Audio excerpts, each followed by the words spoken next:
আসসালামু আলাইকুম ভিউয়ার্স, আশা করি আপনারা ভালো আছেন। বাংলাদেশ ডাক বিভাগের উপজেলা পোস্টমাস্টার নিয়োগ পরীক্ষার প্রস্তুতির জন্য চূড়ান্ত সাজেশন 2 নিয়ে হাজির হলাম। আশা করি ভিডিওটি ভালো লাগবে, আর ভিডিওটি ভালো লাগলে অবশ্যই একটা লাইক দিবেন। চলুন কথা না বাড়িয়ে মূল ভিডিওতে যাচ্ছি। প্রথম প্রশ্নটা আছে, দিবারাত্রির কাব্য কার লেখা উপন্যাস? দিবারাত্রির কাব্য এই উপন্যাসটির লেখক হচ্ছে মানিক বন্দ্যোপাধ্যায়। কার লেখা? মানিক বন্দ্যোপাধ্যায়ের লেখা। মানিক বন্দ্যোপাধ্যায়ের আরো কিছু গুরুত্বপূর্ণ উপন্যাসের মধ্যে আছে কি জননী, পদ্মা নদীর মাঝি, পুতুল নাচের ইতিকথা ইত্যাদি তার জনপ্রিয় উপন্যাস। 2 নম্বর আছে, রবীন্দ্রনাথ ঠাকুর কাজী নজরুল ইসলামকে কোন গ্রন্থটি উৎসর্গ করেছেন? রবীন্দ্রনাথ ঠাকুর কাজী নজরুলকে উৎসর্গ করেছেন বসন্ত। কোনটা? এই বসন্ত, এটা উৎসর্গ করেছেন। আর আরেকটা এখানে আরেকটা ইনফরমেশন আপনার জানতে হবে, সেটা হচ্ছে যে আর কাজী নজরুল ইসলাম রবীন্দ্রনাথ ঠাকুরকে উৎসর্গ করেন এই সঞ্চিতা। আর সঞ্চিতা হচ্ছে রবীন্দ্রনাথ ঠাকুরের কবিতা সংকলনের নাম। 3 নম্বর আছে, অ্যাটেস্টেড শব্দের বাংলা পরিভাষা কি? অ্যাটেস্টেড শব্দের বাংলা পরিভাষা হচ্ছে সত্যায়িত। কি? সত্যায়িত। মৌমাছি ছদ্মনাম ব্যবহার করতেন কে? মৌমাছি ছদ্মনাম ব্যবহার করতেন বিমল ঘোষ। কে করতেন? মৌমাছি ছদ্মনাম ব্যবহার করতেন Bimal Ghosh.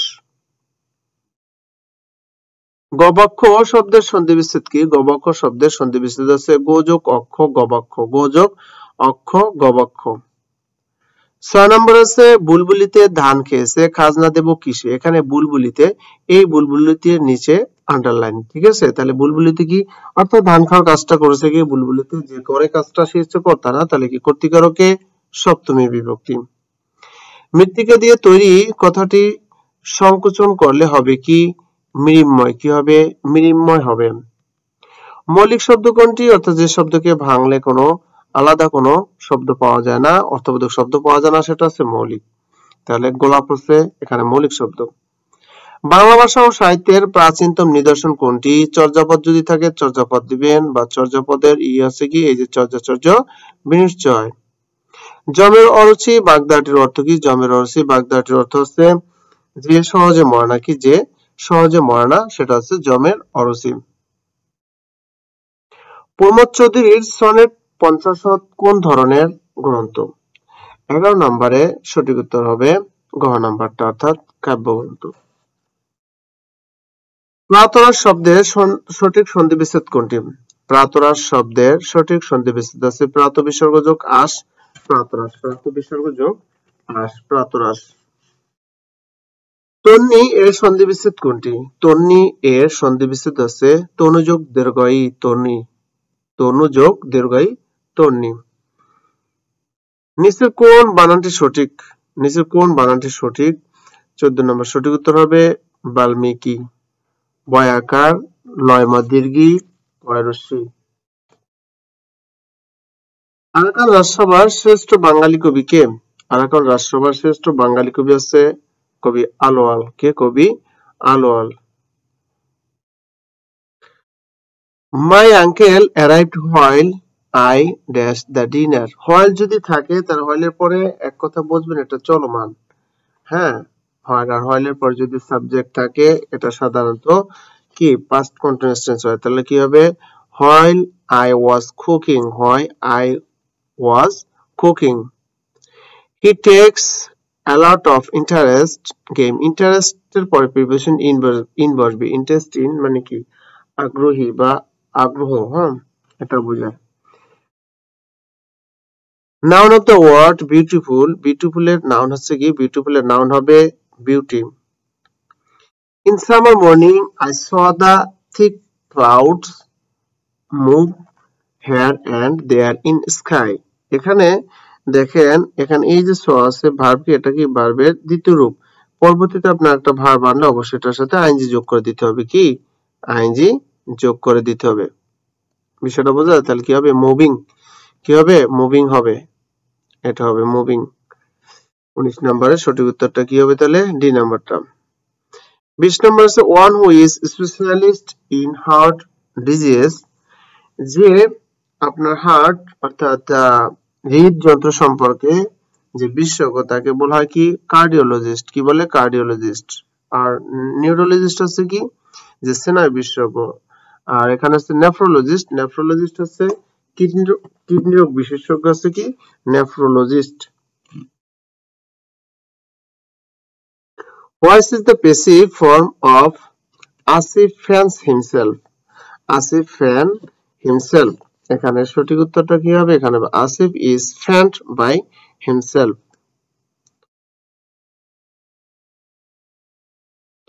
She is good English dash fill in the gap with appropriate preposition. কোনো কিছুতে কেউ যদি দক্ষ হয় তাহলে good এর পরে at বসে। কি বসবে? good এর পরে at, অর্থাৎ she is good at English. What is the plural number of obam? Obam এর plural number হচ্ছে oba. C নাম্বারটা কারেক্ট आंसर কি? C নাম্বারটা 23 নম্বরের সঠিক উত্তর হবে C.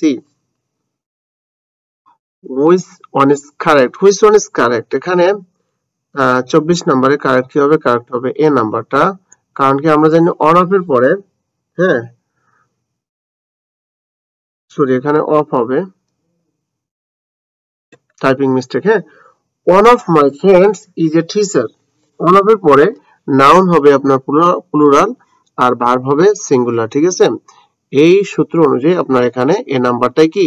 এ নাম্বারটাই কারেক্ট, ঠিক আছে? One of my friends is a teacher. What is the feminine gender of fox? Fox এর feminine gender হবে কি? vixen. She prides herself her beauty, কি হবে এখানে? 26 নম্বর সঠিক উত্তর হবে on her beauty, on her beauty. He had better dash that medicine regularly. এখানে আমরা জানি had better, had rather, would better, would rather, let must, neither ইত্যাদি পরে ভার্বের বেস্ট ফর্ম হয়। কি হবে? ভার্বের বেস্ট ফর্ম হবে। তাহলে 27 নম্বর সঠিক উত্তরটা হবে বি নাম্বারটা।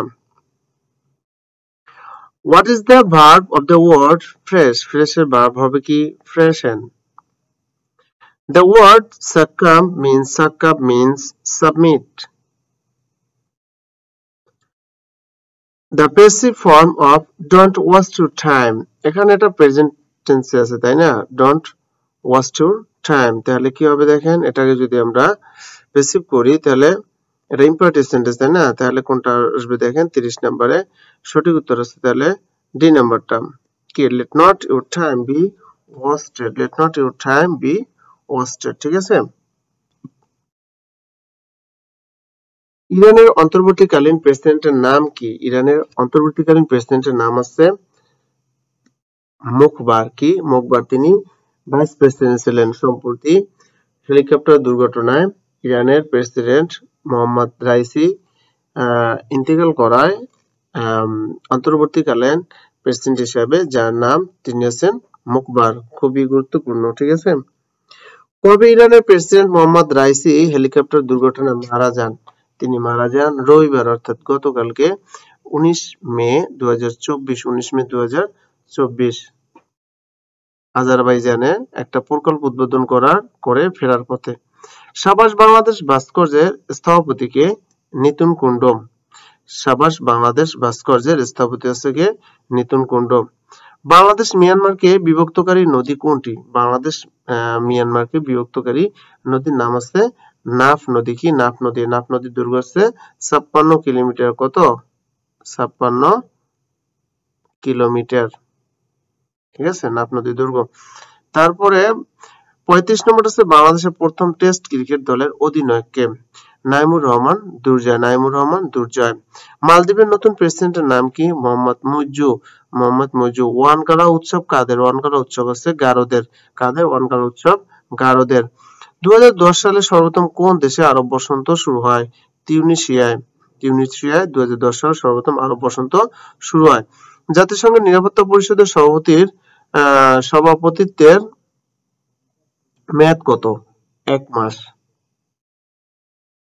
আচ্ছা, তারপর 40 নম্বর আছে শান্তিতে অবদানের জন্য বঙ্গবন্ধু শেখ মুজিবুর রহমান পেয়েছিলেন কোন পদক? জুলিও কুরি পদক। জুলিও কুরি পদক। আর এটা বঙ্গবন্ধু নাম ঘোষণা করা 10 অক্টোবর 1972 সালে এবং তার বঙ্গবন্ধু হাতে এই পুরস্কার তুলে দেওয়া হয় 23 মে 1973 সালে। এই তথ্য দুটো কিন্তু জেনে রাখবেন। পাল বংশের শ্রেষ্ঠ রাজা কে ছিলেন? পাল বংশের শ্রেষ্ঠ রাজা ছিলেন ধর্মপাল। বাংলাদেশের প্রথম প্রাইভেট ব্যাংকের নাম কি? এবি ব্যাংক অর্থাৎ আরব বাংলাদেশ ব্যাংক লিমিটেড। বাংলাদেশের সংবিধানে কোন অনুচ্ছেদে বাংলাকে রাষ্ট্রভাষা হিসেবে স্বীকৃতি দেওয়া হয়? 3 নং অনুচ্ছেদে। বাংলাদেশ কবে প্রথম আন্তর্জাতিক টেস্ট ম্যাচ খেলে? আন্তর্জাতিক টেস্ট ম্যাচ খেলে 2000 সালে, আর সেটা খেলে ভারতের বিপক্ষে। কোনো ইমেল পাঠাতে হলে নিচের কোনটি অবশ্যই লিখতে হবে? প্রাপকের ইমেল ঠিকানাটা আগে লিখতে হবে। বাংলাদেশের জাতীয় সংসদ সদস্যদের শপথ বাক্য পাঠ করান স্পিকার, সংসদ স্পিকার। বঙ্গভঙ্গের কারণে কোন নতুন প্রদেশ সৃষ্টি হয়? 1905 সালে যে বঙ্গভঙ্গ হয় তার ফলে সৃষ্টি হয় কি? পূর্ববঙ্গ এবং আসাম। বাংলাদেশ সরকারের রাজস্ব আয়ের অন্যতম উৎস কোনটি? VAT, value added tax. আর এই ভ্যাট চালু হয় 1991 সালে। পদ্মা সেতুতে পিলারের সংখ্যা কয়টি? পদ্মা সেতু সম্পর্কে দু একটা প্রশ্ন আপনার প্রায় পরীক্ষাতে থাকে, তাই জানতে হবে। পদ্মা সেতুর পিলারের সংখ্যা হচ্ছে 42টি। স্পেনের সংখ্যা হচ্ছে, স্পেন হচ্ছে কি 41টি, স্পেন হচ্ছে 41টি। আর পদ্মা সেতু উদ্বোধন করা 25 জুন। গণপ্রজাতন্ত্রী সরকারের মনোগ্রামে কয়টি তারকা চিহ্ন আছে? 4টি তারকা চিহ্ন আছে। বিশ্ব পরিবেশ দিবস কবে পালিত হয়? বিশ্ব পরিবেশ দিবস পালিত হয় 5 জুন। গণপ্রজাতন্ত্রী বাংলাদেশের সর্বোচ্চ আইন কি? সর্বোচ্চ আইন আছে সংবিধান, বাংলাদেশের সংবিধান। বাংলাদেশের সংবিধানের খসড়া গণপরিষদে গৃহীত হয় কবে? 4 নভেম্বর 1972 সালে। বিশ্বের বৃহত্তম গণতান্ত্রিক দেশ কোনটি? বিশ্বের বৃহত্তম গণতান্ত্রিক দেশ হচ্ছে ভারত। কোনটি? ভারত বিশ্বের বৃহত্তম গণতান্ত্রিক দেশ। কম্পিউটারের কোন মেমোরি কখনো স্মৃতিভ্রম হয় না? সেটা হচ্ছে রোম। কি? রোম। খুলনা হার্ডবোর্ড মিলে প্রধান কাঁচামাল হিসেবে ব্যবহৃত হয় সুন্দরী কাঠ। আচ্ছা, তারপরে লালবাগ দুর্গের অভ্যন্তরে সমাহিত শায়েস্তা খানের কন্যার আসল নাম কি? শায়েস্তা খানের কন্যার আসল নাম আছে ইরান দুখত। বঙ্গবন্ধু শেখ মুজিবুর রহমান কখন অসমাপ্ত আত্মজীবনী রচনা করেছিলেন? 1966 থেকে 1969 সালের মধ্যে। 1966 থেকে 1969 সালের মধ্যে। ইউরোপীয় ইউনিয়নের সদর দপ্তর কোথায় অবস্থিত? ইউরোপীয় ইউনিয়নের সদর দপ্তর অবস্থিত হচ্ছে ব্রাসেলস, বেলজিয়ামের রাজধানী ব্রাসেলসে। 60 নম্বর হচ্ছে পদ্মা ও মেঘনা কোথায় মিলিত হয়েছে? পদ্মা মেঘনা এই নদী মিলিত হয়েছে চাঁদপুরে মিলিত হয়েছে। 61 নম্বর গণিতটা দেখুন, শতকরা বার্ষিক 5 টাকা হার সরল সুদে 640 টাকা 2 বছর 6 মাসের সুদ কত হবে? উত্তর হচ্ছে 80 টাকা। কিভাবে 80 টাকা আমি করে দিচ্ছি দেখেন। আর আমি বেশি লিখবো না, বেশি লিখতে গেলে আপনার দেখা যায় ভিডিওটা লং হয়ে যাবে, ঠিক আছে? তাই আমার কথাগুলো আপনারা খেয়াল করবেন। এখানে দেখেন 5 টাকা হার সরল সুদে কত? 2 বছর 6 মাস। 2 বছর 6 মাস সমান আমরা প্রথমে লিখি 2 বছর 6 মাস সমান, এই দেখেন 2 বছর লিখলাম আর 6 মাস সমান লেখা যায় কি হাফ। হ্যাঁ, তাহলে 1/2 এই কি হলো? বছর। এই হচ্ছে আপনার বছর, তাই না? এবার দেখেন এটা যদি আমরা লসাগু করি, লসাগু করলে কত হয়? 2। হ্যাঁ, 2 দুগুণে কত? 4 যোগ হচ্ছে 1 সমান সমান কত হয়? 5 2 এত বছর। তাহলে আমরা কি করলাম? এই 2 বছর 6 মাস সমান, এই 2 বছর 6 মাস সমান আমরা পাইলাম 5/2 বছর। এবার আমরা আইপিআরএন এর সূত্র দিয়ে যদি গণিতটা করি, চাইছে সূত্র, তাহলে i = আমরা জানি কি i = p আর n, এই না? আচ্ছা, এবার দেখেন আপনি p হচ্ছে কি আমাদের আসল কত টাকা? 640 টাকা গুণ আর হচ্ছে কি মুনাফার হার, তাই না?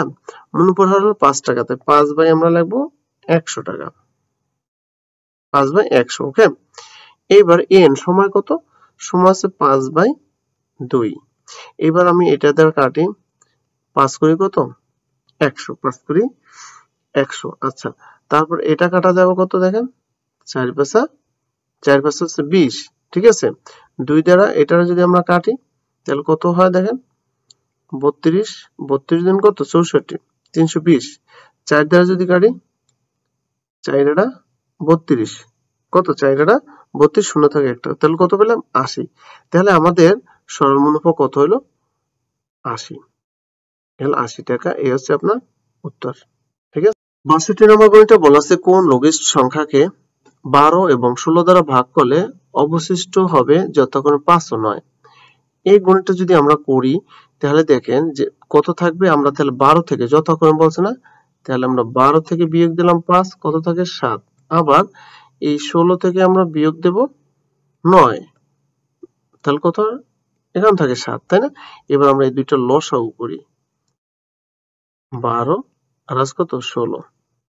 তাই 2 দ্বারা দিলাম কত থাকে 6 দুগুণে 12 আর হলো 8 দুগুণে 16 আবার 2 দ্বারা দিলাম 3 দুগুণে 6 4 দুগুণে 8 আর জানা যায় তাহলে কত 3 4 12 12 দুগুণে 24 24 দুগুণে কত 48 তাহলে এর লসাগু কত পাইলাম আমরা 48 হ্যাঁ 48 তাহলে এই 48 থেকে 7 যদি আমরা বিয়োগ দিই তাহলে আমরা নির্ণয় সংখ্যাটি পেয়ে যাব কত 41 এই হচ্ছে আমাদের উত্তর বিষয়টা বুঝছেন 63 নম্বর বইটা আছে টাকায় 12টি লেবু বিক্রি করায় 4% ক্ষতি হয় 40% লাভ করতে হলে টাকায় কতটি করে বিক্রি করতে হবে হ্যাঁ এই গণিতটা যদি আমরা করি আমরা ধরি ক্রয় মূল্য 100 টাকা ছিল কি ধরবো আমরা ধরি ক্রয় মূল্য 100 টাকা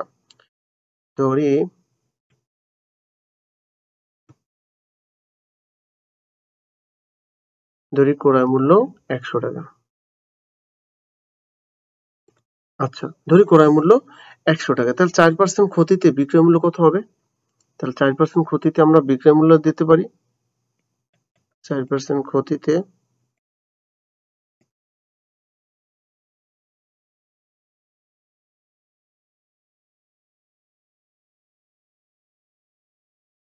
আচ্ছা 4% ক্ষতিতে বিক্রয় মূল্য হচ্ছে তাহলে 100 টাকা থেকে 4 টাকা বাদ যাবে কত হয় 96 96 টাকা বিষয়টা বুঝেন কত 96 টাকা এখন দেখেন বিক্রয় মূল্য 96 টাকা আমরা ক্রয় মূল্যটা কত ছিল প্রকৃত সেটা বের করব সেজন্য আমরা লিখব বিক্রয় মূল্য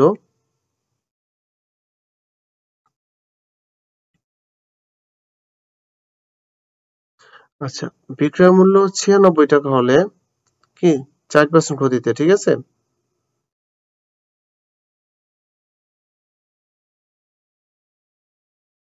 96 টাকা হলে ক্রয় মূল্য ছিল ক্রয় মূল্য কত 100 টাকা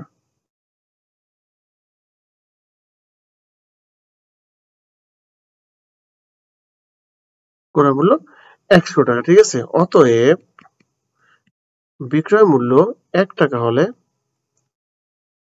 ক্রয় মূল্য হবে কত টাকা 100/96 এত টাকা এটা আমরা যদি কাটি 4/25 কত হয় 100 আর 4/24 96 তাহলে কত পাইলাম আমরা 25/96 টাকা হ্যাঁ এটা ছিল কিন্তু কি তাহলে 12টি লেবুর ক্রয় মূল্য ছিল কিন্তু এই 25/24 টাকা ঠিক আছে আমরা এখানে একটু লিখি দাও অতএব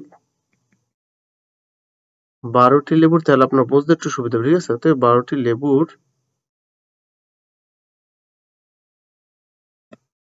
ক্রয় মূল্য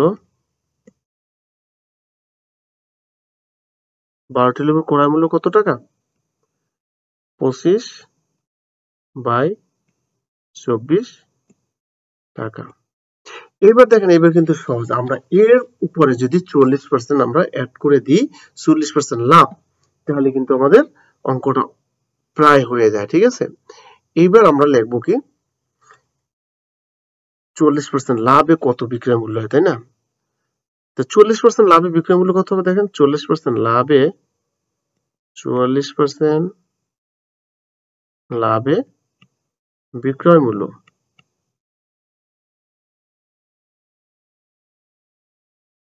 40% লাভে বিক্রয় মূল্য কত টাকা 100 সাথে 44 যোগ দিবেন তাহলে কত হয় 144 টাকা 100 কত 44 টাকা এইবার আমরা বিক্রয় মূল্যটা আমরা কিন্তু পেয়ে যাব অতএব ক্রয় মূল্য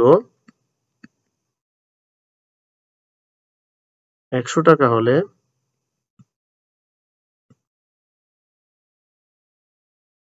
100 টাকা হলে বিক্রয় মূল্য কত 40% লাভে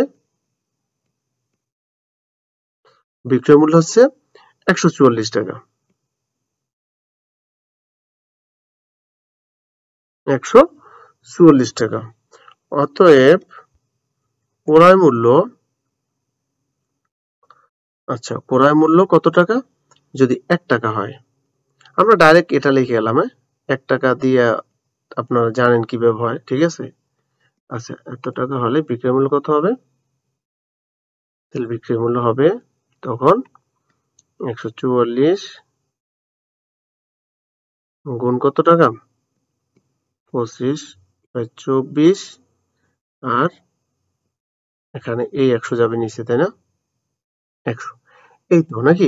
এটার আমরা এবার কাটাকাটি করি। এটা কাটাকাটি করলে আমাদের কত হয় দেখেন, 4 25 কত, 100, 4 25 হচ্ছে 100, ঠিক আছে?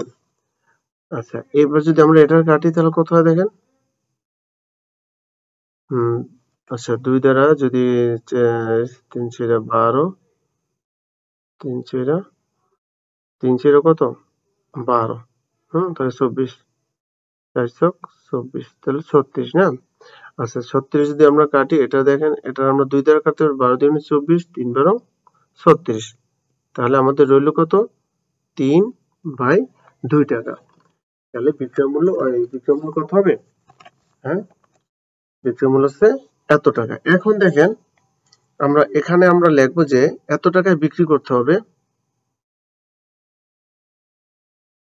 কি লিখবো আমরা, এত টাকায় বিক্রি করতে হবে কয়টি, 12টি। আচ্ছা এবার আমরা লিখবো 3/2 টাকায় বিক্রি করতে হবে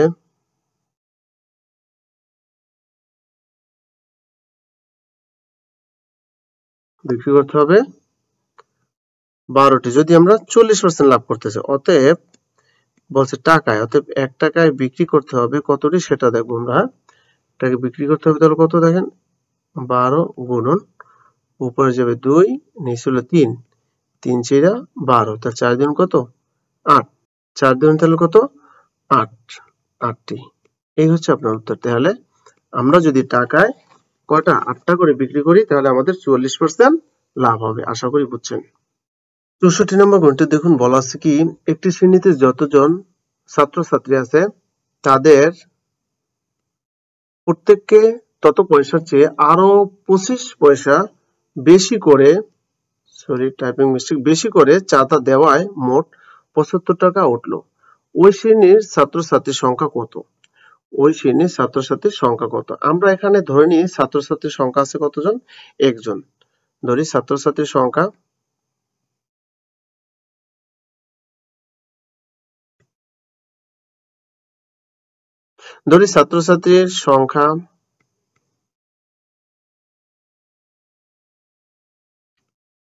কত, একজন। এটা আমরা ধরলাম একজন ছাত্রছাত্রীর সংখ্যা। তাহলে আমরা প্রশ্ন মতে লিখতে পারি কিন্তু এখন দেখেন, তাহলে কি, মোট ছাত্রছাত্রীর আমরা ধরছি x, তাহলে কি হবে x ইন্টু x, এর চেয়ে এদের সংখ্যার চেয়ে বেশি যেহেতু দেয় সেহেতু আমরা কি লিখবো, 25% বেশি দেয় না, ঠিক আছে? হ্যাঁ, এই জন্য 25, নাহলে কিন্তু 25 প্লাস দিতাম না, সমান সমান কত, 75 টাকার না, তাহলে পয়সা টু পয়সার জন্য আমরা কি এদিকে 100 গুণ করে দেবো। বা এবার আপনি খুব সরল নিয়ম করে যান, সমাধান করে যান, x এ কত হবে, x স্কয়ার প্লাস x দ্বারা 25 গুণ করলে 25x ইকুয়াল টু 7 5 0 আছে কটা, দুইটা, বা x স্কয়ার প্লাস 25x, এই 7500 এই পাশে আনবো আমরা, ইকুয়াল টু এই পাশে থাকলো কি জানে, 0। বা এখন এটাকে মিডল টার্ম করবো, কি করবো আমরা, মিডল টার্ম করবো, ঠিক আছে? মিডল টার্ম করলে কত হবে দেখেন, এটার যদি আমরা প্লাস 100x দেই, আচ্ছা 100x দেই, আর যদি আমরা মাইনাস দিই 75x মাইনাস 7500, আচ্ছা দেখেন তাহলে আমাদের এখানে কত, 7500, ঠিক আছে, ইকুয়াল টু কত, 0। এবারে দেখেন আমাদের তাহলে কি 25x, এই যে মিডল, এটা ঠিক আছে, 100 থেকে 75 গেলে 25, ঠিক আছে, বড়টা সেন প্লাস তো প্লাস, হ্যাঁ। এবার আমরা কমন নেব, x কমন নিলাম এখান থেকে, এই দুইটা থেকে দুইটা আলাদা করব মিডল টার্ম অনুযায়ী, তাহলে x প্লাস 100 থেকে x গেল থাকলো কত, 100, ওকে। তার মাইনাস এখানে কমন যায় কত, 75, থাকে কি x মাইনাস মাইনাসে কি প্লাস, আর এখানে থাকবে কত, 100 সমান সমান 0। বা আমরা তাহলে কি পেলাম দেখেন, x মাইনাস 75, আর পাইলাম কি x প্লাস 100 ইকুয়াল টু কত, 100, ওকে। বা এবার তাহলে আমরা লিখতে পারি x minus 75 equal to 0, x plus 100 equal to 0। এটা আমাদের গ্রহণযোগ্য নয়, ঠিক আছে। অতএব আমরা লিখব কি তাহলে x ইকুয়াল টু 75 ওই পাশে যাবে না, প্লাসে এত। তার মানে কি x এর মান পাইছি আমরা কত, 75। আমরা মোট ছাত্রছাত্রীর সংখ্যা ধরছি কত, x। তাহলে উত্তর ছাত্রছাত্রীর সংখ্যা কত, 75 জন, ঠিক আছে। এই ছিল কিন্তু আমাদের অঙ্কটা। 65 নম্বর গণিতটা আছে লঞ্চ ও স্রোতের গতিবেগ যথাক্রমে 18 কিলোমিটার ও 6 কিলোমিটার। নদীপথে 48 কিলোমিটার অতিক্রম করে 48 কিলোমিটার অতিক্রম করে পুনরায় ফিরে আসতে কত সময় লাগবে? পুনরায় ফিরে আসতে কত সময় লাগবে? এখানে দেখেন গণিতটা যে আমরা এটা শর্টকাটে করতে পারি। লঞ্চটা ধরেন যাওয়ার পথে আমরা ধরলাম ওটা কি অনুকূলে আছে। অনুকূলে হলে কি হবে, নৌকার বেগ প্লাস স্রোতের বেগ, হ্যাঁ দুইটা যোগ হবে, ঠিক আছে। নৌকার বেগ প্লাস স্রোতের বেগ, তাই না? তাহলে দেখেন আমরা তাহলে লিখতে পারি যে সহজভাবে লেখা যায় কি জানেন, অনুকূলে লঞ্চটির অনুকূলে বেগ আমরা কি লিখবো, অনুকূলে শর্ট করে করতে পারবেন। অনুকূলে বেগ টোটাল যে 48 কিলোমিটার না, অনুকূলে বেগ তাহলে ও অনুকূলে বেগ মানে কি 1 ঘন্টায় কত যায়, তাহলে আপনার লঞ্চের বেগ আছে 16, স্রোতের বেগ আছে 6, তাহলে 1 ঘন্টায় মোট যায় কত, 18 যোগ 6 অনুকূলে, তার মানে কি 24, কত যায়, 24 কিলোমিটার যায়, 24 কিলোমিটার যায়। এবার আপনি দেখেন প্রতিকূলে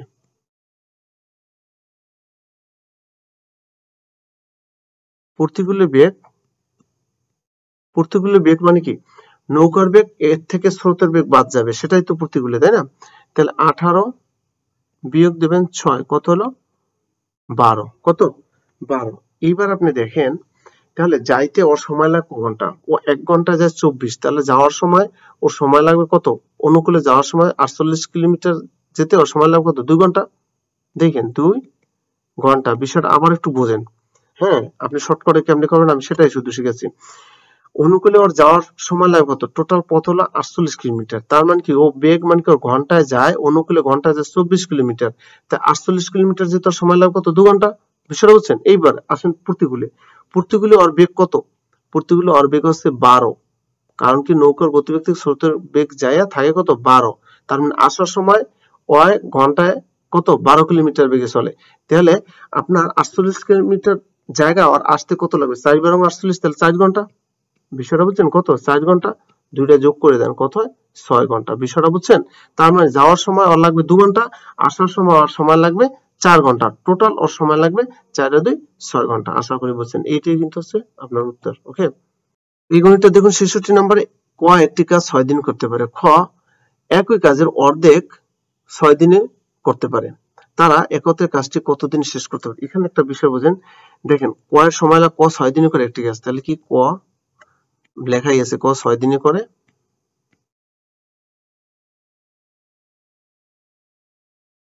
ক 6 দিনে করে কি একবার সম্পূর্ণ কাজ, হ্যাঁ একবার সম্পূর্ণ কাজ।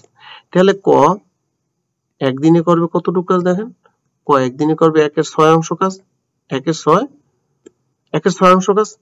এইবার আপনি আসেন খ কিভাবে করে, দেখেন খ করে খ তাহলে দেখেন ক 6 দিনে করে পুরো কাজটা, আর খ একা 6 দিনে করে অর্ধেক কাজ, তার মানে কি খ এর সম্পূর্ণ কাজ করতে লাগবে, পুরো কাজ করতে লাগবে তাহলে আর 12 দিন, এর দ্বিগুণ সময় লাগবে, তাহলে খ লাগে কত, 12 দিন। তাহলে এই জন্য আমরা লিখতে পারি কি খ এর লাগবে কতদিন, 12 দিন। সেই জন্য আমরা লিখবো খ 12 দিনে করে, হ্যাঁ কারণ আপনার কয়ের চেয়ে ক্ষয়ের কিন্তু তার মানে কি দ্বিগুণ সময় লাগতেছে, ঠিক আছে। এই জায়গাটায় কিন্তু পেজটা বুঝছেন, এতটুকু বুঝলে কিন্তু আপনি বুঝে যাবেন বিষয়টা। তাহলে খ 12 দিনে করে, আমরা লিখবো কি খ 12 দিনে করে একবার সম্পূর্ণ অংশ কাজ, হ্যাঁ। অতএব খ একদিনে করে কতটুক, 1/12 অংশ কাজ, 1/12 অংশ কাজ, ঠিক আছে। এবার আমরা লিখতে পারি কি দুইজন একত্রে করে কতটুকু, দেখবো ক ও খ, ক ও খ একত্রে করে কতটুকু, একত্রে করে একদিনে, হ্যাঁ এই একদিনে আমরা হিসাব করব, ক খ একত্রে একদিনে করে, একত্রে একদিনে করে কত, দেখেন এখানে আছে কত, 1/12 6 যোগ এখানে আছে 1 এর কত 12, তাহলে এটার যদি আমরা করি তাহলে কত হয়, এখানে 12 আর এখানে 2 এর একে 3 কত 3, এটার যদি আমরা কাটি 3 একে 3 4, তাহলে কত পাই আমরা 1 এর 4 দিন। তাহলে দেখেন বিষয়টা বুঝেন ভগ্নাংশ। আচ্ছা তাহলে ক খ একত্রে ক ও খ একত্রে 1 এর 4 অংশ কাজ করে কত দিনে, একদিনে। অতএব ক ও খ একত্রে সম্পূর্ণ, একবার সম্পূর্ণ বুঝে নিয়ে একবার সম্পূর্ণ অংশ কাজ করে, তাহলে কি 1 গুণন এই 4 যাবে উপরে 1 যাবে নিচে, সমান কত দিন, 4 দিনে। এই হচ্ছে উত্তর। বিষয়টা বোঝা যায়। 67 নম্বর গণিত আছে একটি আয়তক্ষেত্রের ক্ষেত্রফল 72 বর্গমিটার, দৈর্ঘ্যের চেয়ে প্রস্থ 1 মিটার কম হলে দৈর্ঘ্য কত। হ্যাঁ, দৈর্ঘ্য কত। এখানে দেখেন বিষয়টা হচ্ছে যে আমরা দৈর্ঘ্যের চেয়ে প্রস্থ 1 মিটার কম, আমরা তাহলে কি ধরবো, দৈর্ঘ্য ধরবো আমরা কি x ধরি, দৈর্ঘ্য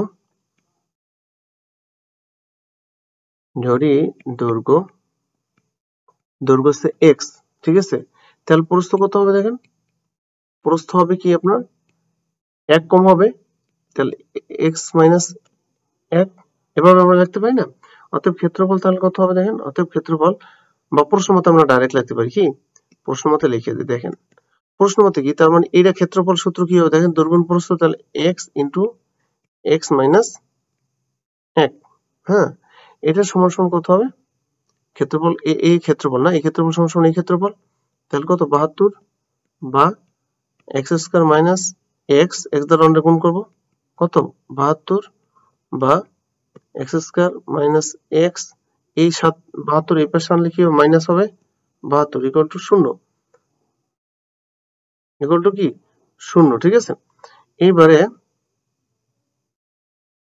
ইকুয়াল টু হচ্ছে 0, বা এবার আমরা যদি এটারে ভাঙাই তাহলে কি দেখেন x স্কয়ার 8 নং 72 না মাইনাস 9x প্লাস হলো 8x মিডল টার্ম, ঠিক আছে, 8x মাইনাস 72 ইকুয়াল টু হচ্ছে 0।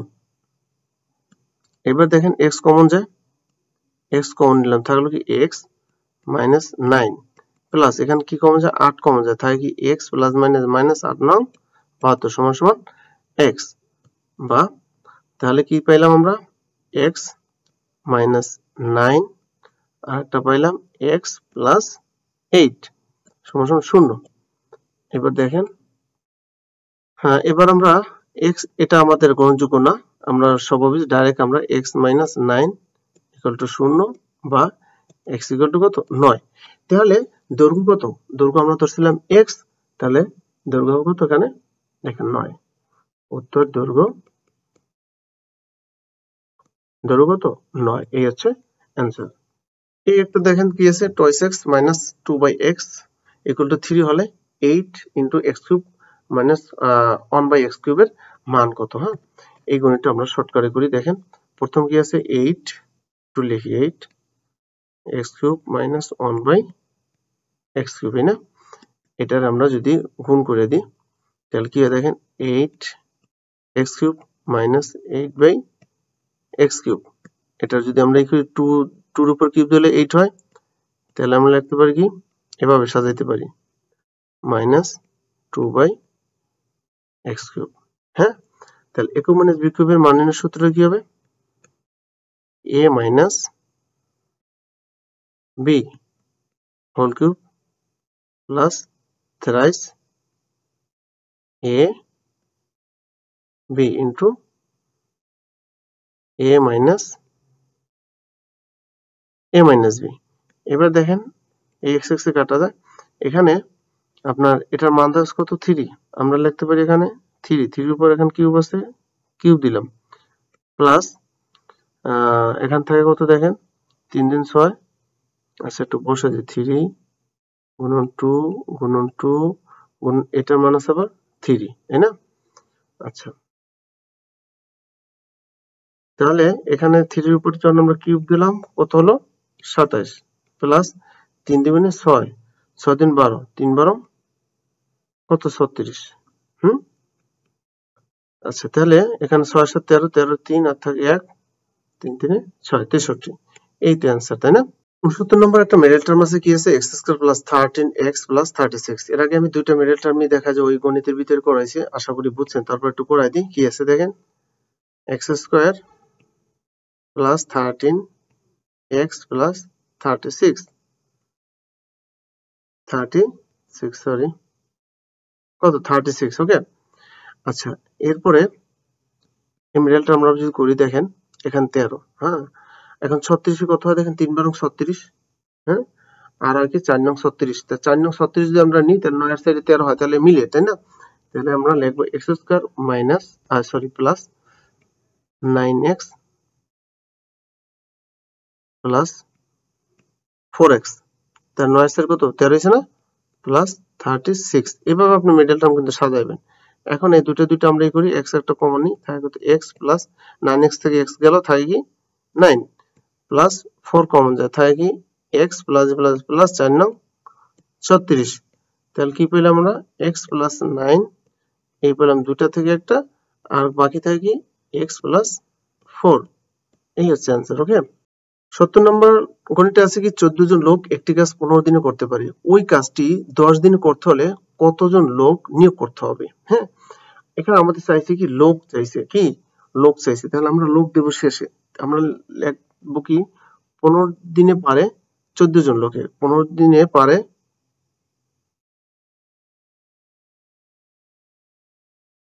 আচ্ছা 15 দিনে কাজটি করতে পারে, বা ডাইরেক্ট লিখতে পারলাম করতে পারে, করতে 15 দিনে করতে পারে কতজন লোকে, 14 জন লোকে, 14 জন লোকে। অতএব দেখেন এখানে যখন একদিনে করতে যাবে তখন আপনার লোক বেশি লাগবে না, সেই জন্য আমরা 14 গুণন 15 এতজন লোক। অতএব 10 জন লোকে কত দিনে করতে হবে সেটা তো, এই 10 দিনে করতে কতজন লাগবে, তাহলে 10 দিন আবার করতে গেলে একটু লোক কম লাগবে, সেই জন্য 10 ভাগ দিয়ে নিচে দিবেন, 14 15 ভাগ আছে 10। এবার দেখেন 3 5 15, 5 দুগুণে 10, 7 দুগুণে 14, তাহলে কত রইল 3 7 21, 21 জন লোক। তাহলে উত্তর আপনি লিখতে পারেন কি 21 জন। তো ভিউয়ার্স আজকে ভিডিওটা এই পর্যন্তই। তো ভিডিওটি ভালো লাগলে অবশ্যই কমেন্ট করে কমেন্টস করবেন। আর একটা কথা আছে, আপনাদের যাদের সাজেশন প্রয়োজন, আমাকে অবশ্যই নক দিবেন, স্ক্রিনে হোয়াটসঅ্যাপ নাম্বার নক দিবেন, সামান্য পারিশ্রমিকের বিনিময়ে আমি সাজেশনটা দেব, হ্যাঁ, পিডিএফ ফাইল। আর আপনারা যারা এখন আমার চ্যানেলটি সাবস্ক্রাইব করেন নাই তারা অবশ্যই চ্যানেলটি সাবস্ক্রাইব করবেন, আর লাইক শেয়ার কমেন্ট করে উৎসাহিত করেন। ভালো থাকবেন, আসসালামু আলাইকুম।